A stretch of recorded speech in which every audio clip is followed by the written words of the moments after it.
Hello and welcome to another modelling video. This is Alan from the Mokana Man at YouTube, and today is the second video where I answer your questions on the hobby that has been submitted at a previous video, which is privated or deleted now. If you didn't get a chance to ask a question or didn't get around to it, no stress. I do answer all questions in my videos, or all comments phrased as a question, and PMs, so I'm always open, and normally an answer between 24-48 hours. So we'll get cracking with this. It's going to be a long video, and I apologise if I mispronounce anyone's handles wrong or not even say them out loud, because we've got to get cracking through all this. Email would like to ask, what is the best paint suited for vinyl models, spray paint, acrylic paint, etc. I haven't painted or modelled a vinyl kit, but did some research on behalf of a friend and out of my own general knowledge, and at the time I did that it was a bit bamboozling, but with Vallejo Colour, the range of acrylic water-based paints, they also have their own thinner, which I just luckily have on hand. The beautiful thing about Vallejo is, besides it airbrushes quite nicely and hand paints beautifully, it has its own premixed thinner, primer, and it's been renownedly used in military modeler, and it looks like it adheres to plastic and other surfaces very well, so you'll probably want to start looking into that and doing some more research in Vallejo. Next, Logadius, most likely not. I have a few smudges of what I think is cement on the windshield of a kit. I remember seeing a video a while ago of a guy sanding an aircraft canopy and finishing it by wiping it with some sort of paste from a tube. The video being in Japanese, I have no idea what he's using. What he's doing is buffing and polishing. And buffing and polishing is very similar to wet sanding, but it's an insanely high grit. It's a complicated technique, but most hobby shops do stock polishing compounds and cloths for car makers, people who make model cars for an ultimate shine. There's no guarantee that it can buff out or repair damage to clear styrene, as it is a problem, but in future when you're gluing a canopy to an aircraft, once the model's completely done, you may want to invest in wood glue or PVA glue instead of cement. Have a talk to your local hobby shop or hunt around a few car modelling tutorials. Next, I recently got a bottle of lacquer chrome paint from Alclad. Can I use enamel paint as a base colour? What colour paint can I use along with its lacquer? As we all know, with rules of paint, you have your lacquers, which anything can sit on top of it. Enamels sometimes can be dissolved by lacquer, so if you layer an enamel and then spray lacquer on top, it can potentially do some damage. But, and this is a big but, Tamir enamels formulated to take lacquer, and if anyone who follows Ghost of Zeon, he uses gloss black Tamir enamel as his undercoat for Alclad. Normally I like to use the Alclad brand undercoat or primer, as it is very glossy and shiny, but for those who are on a budget, Tamir Gloss Black, always. I think that's just the absolute safest undercoat for Alclad, unless you've got the extra money to splurge on something more upmarket. So hopefully that helps you out.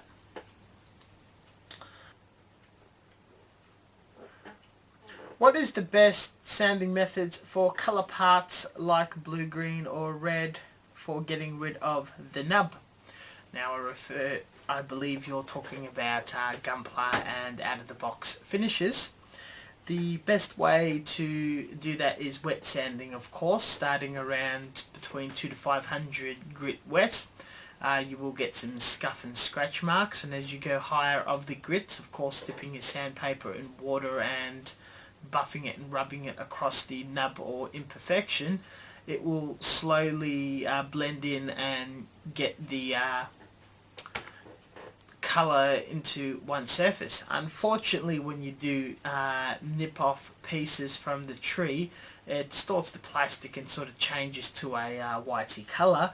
That's extremely difficult to get rid of unless you're actually removing the parts very carefully with a knife.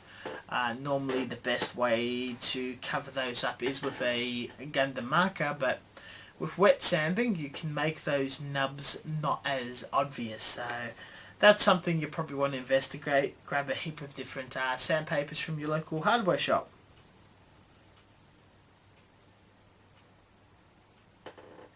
Suiton629 asks, what is my thoughts on Gundam markers on Gundam models?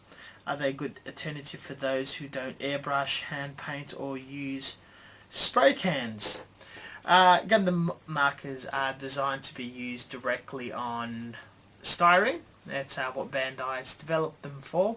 Unfortunately, with the lacquer in the markers, they do dry out quickly, but yeah, if you don't hand paint, if you don't spray paint or airbrush, they're perfect. Though, in my belief, if you learn how to take care and use a paintbrush well, just for touching up parts, hand painting is actually a lot cheaper and easier and superior finish to Gundam markers. So, I'm personally not a big fan of them, but if it works out for you and you're very happy with the finish, it's your model at the end. So, investigate. If the money is always too steep and you want a wider variety of colour, invest in a little paint and a brush. It's always an option to experiment in both camps.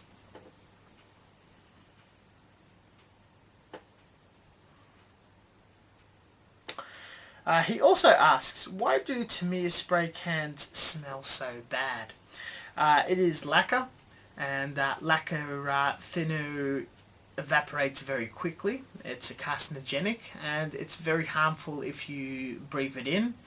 And it does state on the can of all brands of lacquer to do it in a well ventilated area. Always it's best to spray outside unless you actually have a respirator and an extractor booth and you're doing it in the room that's isolated from other parts of the house so it doesn't seep around. If you're locked up in a room and you spray and you're breathing it in, it can give you respiratory issues later on in life. You need to protect your health. It is very dangerous stuff. There's other petroleums and chemicals and whatnot, and it's far more harmful than actual smoking. So guys, look out for your health, and definitely please do it outside or make sure you own the correct equipment. Another question for those who want to use spray cans or acrylic paint for Gunpla kits. What are good alternatives to Mr. Hobby and Tamiya? As you know, for those living in the US, Tamiya and Mr. Hobby can get expensive, most likely due to importing. There are many brands of paint around the world for hobby brands. The most easy to get in America, I believe, are the enamels and acrylics, Revell and Testors. Testors lacquer spray paints are just as good as Tamiya spray paints. Their actual clear coat ranges are the actual world best. Their enamels are also pretty damn good to hand paint with. Revell are not as good, but they do have a acrylic range. Pretty damn easy to use though. So for those in the US, I can guarantee those two brands of paints would most likely be cheaper, a lot easier to get. It's what military modelers use. Those in Europe would probably have access to Life Color, Vallejo, those brands around Italy, Spain. Watercolors, airbrush amazingly, top rated paint. Some of the world's best modelers do use them, so they're completely appropriate for Gundam, and they've got just a massive range.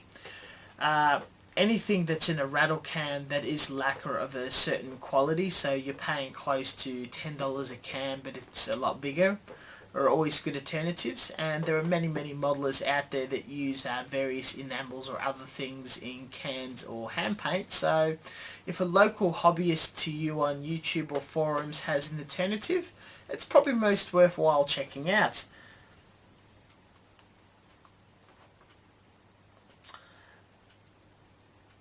Cryant53 asks, what is a good epoxy putty to use for scratch building? Now, there are two major types that I personally like to use. Milliput, it's a industrial strength sculpting putty for general maintenance and plumbing purposes. You could definitely buy it on eBay. Most hobby shops does stock it. When you need it and cut it properly, it has a superior hardness, yet the material can still be easily filed, drilled, carved into without fracturing or breaking. It is my personal favourite sculpting medium and can almost be bought anywhere around the world, including the United States and Europe. Asia, not too sure. And green stuff, you could see a few brands in the wargaming community that stocks it. It's a lot softer and very easy to cut into, and it's got a slight flex to it. So if you're repairing any vinyl figures, working with toys, or you're after something that has good tack for texture on the kit, a lot like my Z Zulu, it has completely different properties and you're able to achieve different surface effects with it. So that's a second good one to buy. Gale Force 9 brand of wargaming supply sells a massive tube of the stuff for $20, and that should almost last a lifetime. Next question. What is my opinion on sanding pieces to get rid of those minor dimples? I'm not referring to vintage kits kind of dimples. They're normally quite large, as they tend to require putty, and the ones you can't catch by running a finger over them, instead only turning up once you shine a light on them. I've always sanded those dimples away out of some silly compulsion, but I've been thinking if they should be visible or not, something on the lines of that. It depends on the effect you're getting on the kit. If it's a very clean, high gloss, metallic, showroom condition finish like a Sazabi or something, if you're doing candy coats, clean lacquers, alclad, metallics, you definitely want to do something about those dimples. They will stand out. So once you hit it with your primer and you can see it shining a light or whatever, if it personally bothers you, use a very healthy dosage of a thick primer like the Mr. Hobby 500, something that has what's known as a micro filler for fine scratches and imperfections, or putty also does the trick as well. So if it personally bothers you, that's okay, but if you're doing a rust finish or a battle damage finish, it'll probably add a slight amount of charm to the kit. Now this is a very interesting question. Crap Monkey 99 was trying to mix two clear colours to get a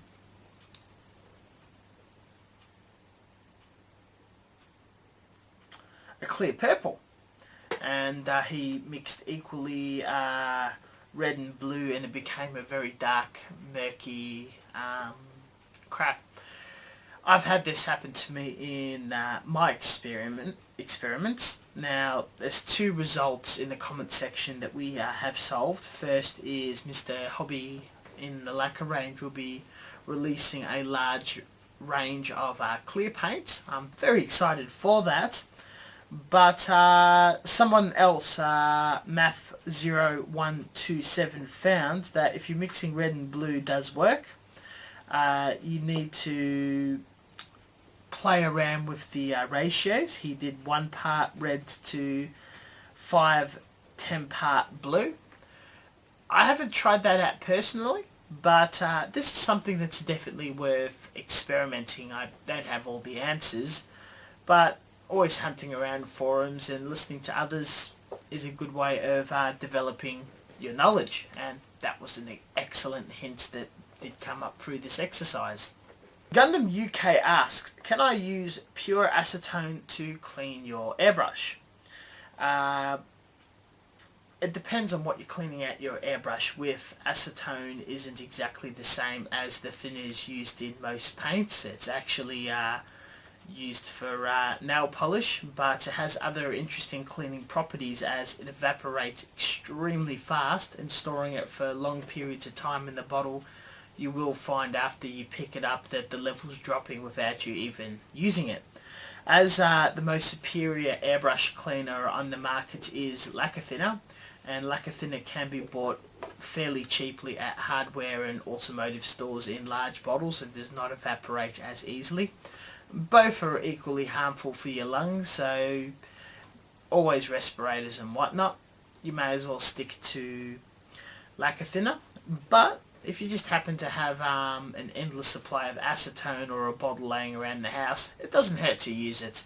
It's just a slightly inferior product to lacquer thinner and may not react well to enamels or acrylics to memory.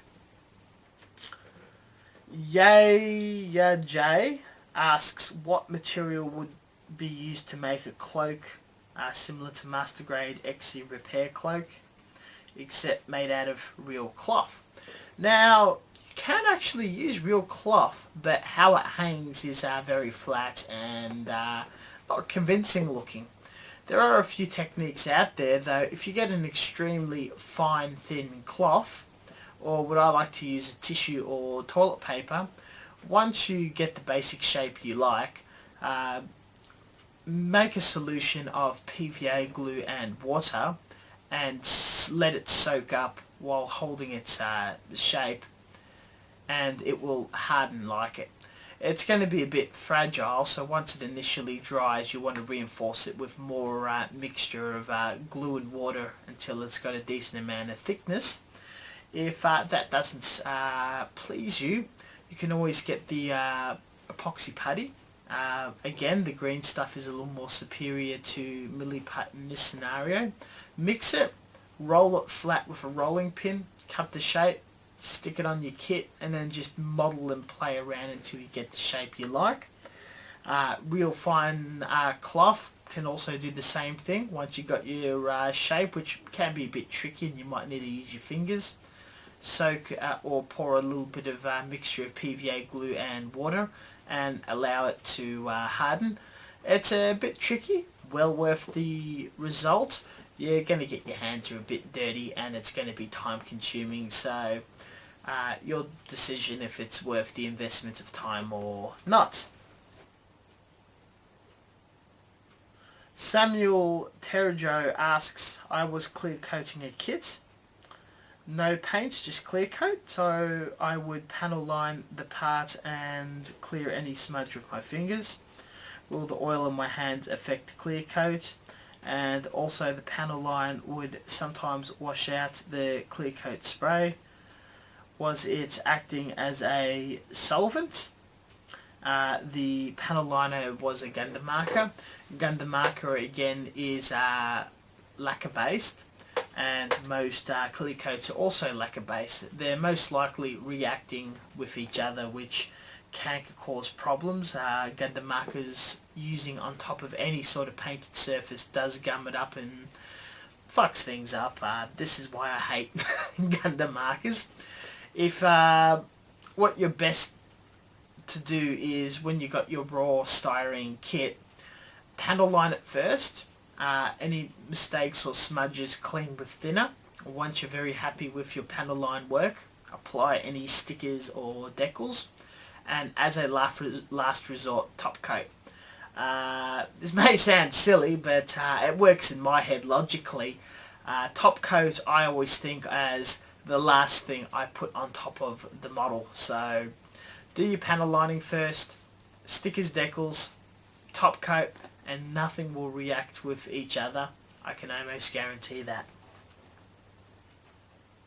Jonathan Hong asks, if your kit was missing a piece, what are your options of creating a new one?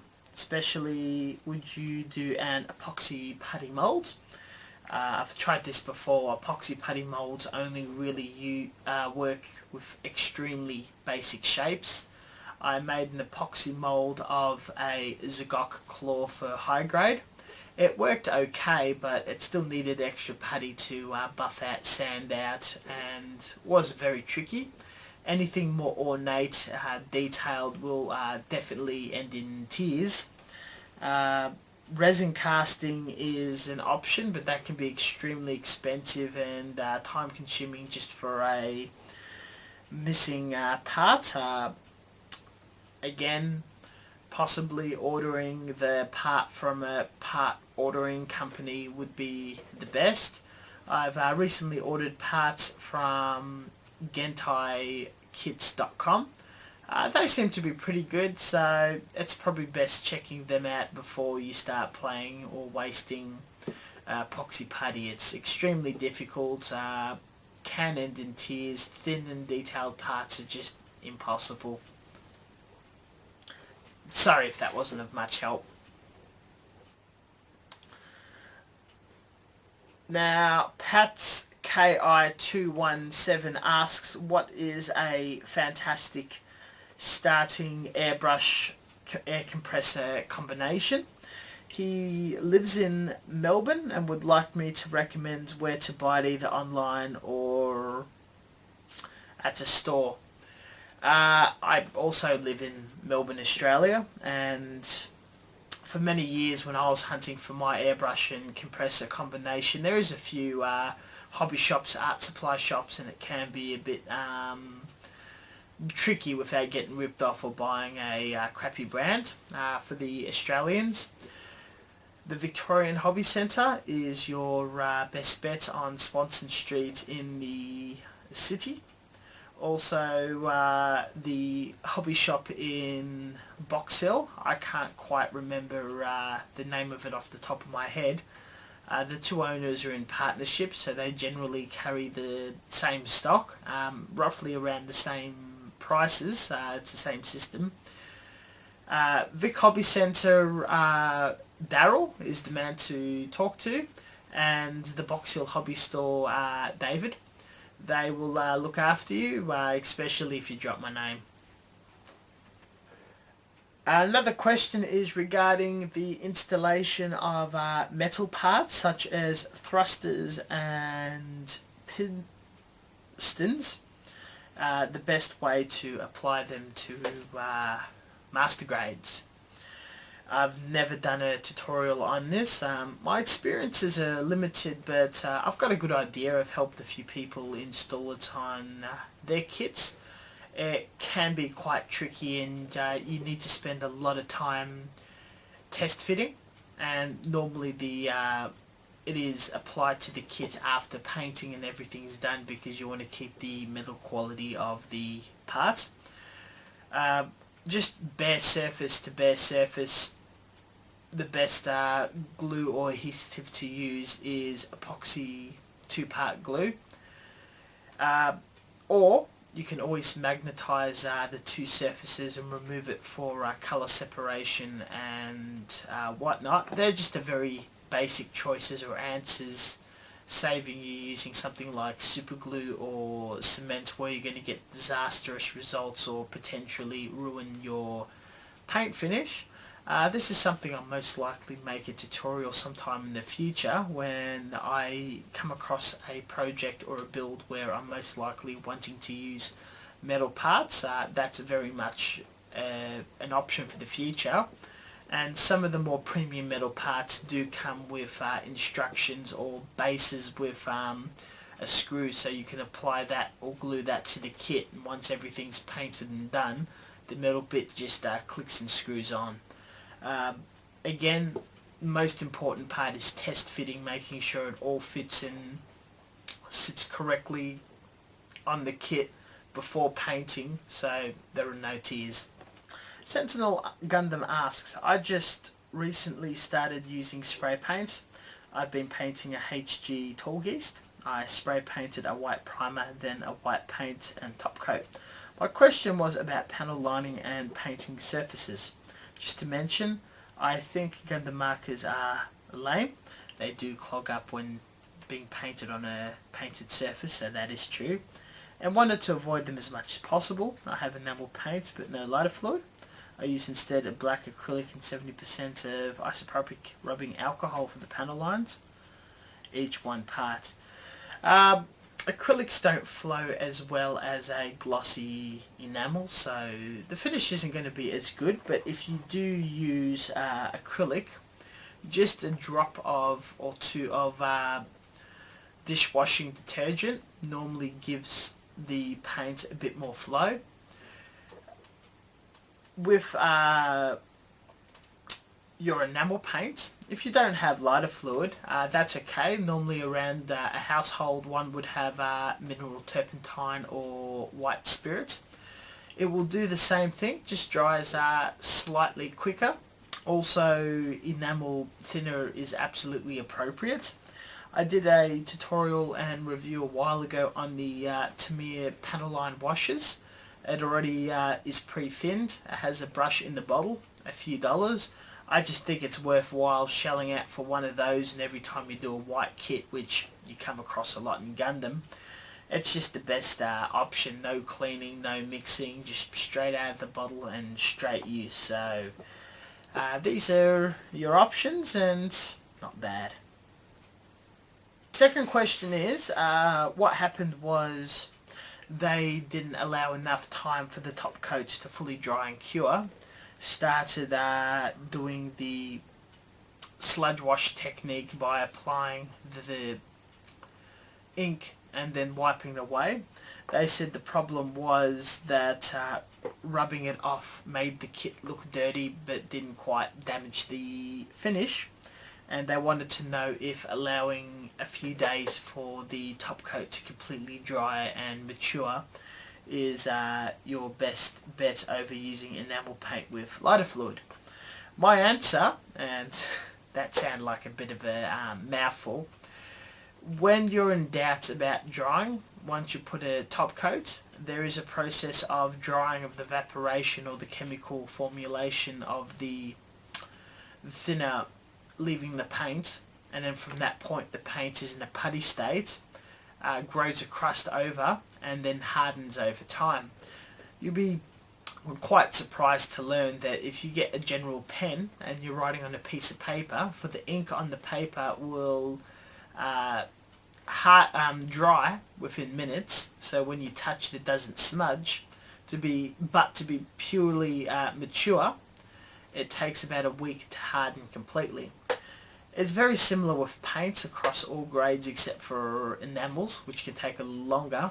If you're doing something like panel lining, it's best to allow 1 week to be absolutely sure that your paint has matured fully, so any damage to the surface is not possible.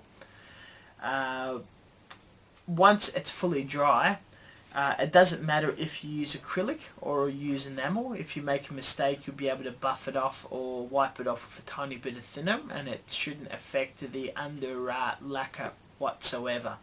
Allow maximum amount of time to dry. Now, box buyer 2008 makes the interesting question: can I be friended on Facebook or any other medium? I do have a personal Facebook. This is just for me to keep in touch with my immediate group of friends, people from high school, work, blah blah blah. I do have a few YouTube friends on that, but these are people that I've grown a very strong friendship with, and there's other friends I've got on other mediums like Skype or whatnot. They've regularly communicated with me in personal messages and whatnot, but for everybody else, I much prefer if all communication is done via YouTube. On the rare occasion I do appear on Blog TV, and that's also fine, but any sort of opinions, questions, comments, please all of it on YouTube comments on the video or PM. I'm very happy to answer you all there. I've got a very busy life, both virtual and real, and it just makes it really easy for me when I'm sorting out different things, that when it's time to deal with YouTube comments, it's all in the one place for me to focus. So I'm sorry if that's not convenient for you guys, but at this current stage it's the best for me. Not to say that sometime in the future I may be interested in starting a McConaughey YouTube web page, so it's more instant and more intimate with you guys. Though at this meantime, I do ask for a little bit of privacy, and really appreciate that you guys have really behaved so far, and I've actually never had any problems. The last question, this one is anonymous. It is via personal information, and this is regarding spray booths. What is the best choice? Now, there are a few cheaper models on eBay, and I've had a friend that bought a portable one. It folds up into a suitcase and works beautifully. I'm going to have to say, after operating it and seeing it in use, I highly recommend them. It's the two important things to look out for them: that it carries the right power specifications and plugs for your country. So it's better to spend a little more and buy the appropriate one for your country than getting converters and all sorts of crap, and making sure that you can buy an appropriate carbon filter. You can buy larger carbon filters at electrical supply shops for your hobbyist electricians or component engineers. They normally sell larger sheets for people who solder and soldering stations. They can be cut to size and fit into your painting station, and maybe something bigger and cheaper over that to cop the majority of the spray and mist. You do need to replace and clean them quite frequently, so just got to make sure that the booth you buy does have some sort of system where you can order filters. They're not too expensive, or that wherever you're living you're able to purchase filters and cut them to shape which is acceptable. Thank you very much, guys. That was fairly lengthy, a little bit rambly at some point, and I don't know if all the knowledge I just put out is good as general knowledge. I'll try to get this video out as soon as I can. Thank you very much for watching. I noticed that this segment is starting to get very popular, so if you've missed out, don't worry. I will definitely be doing these again in future, and I promise I'll do one in the new year. So thank you very much, and catch you guys later.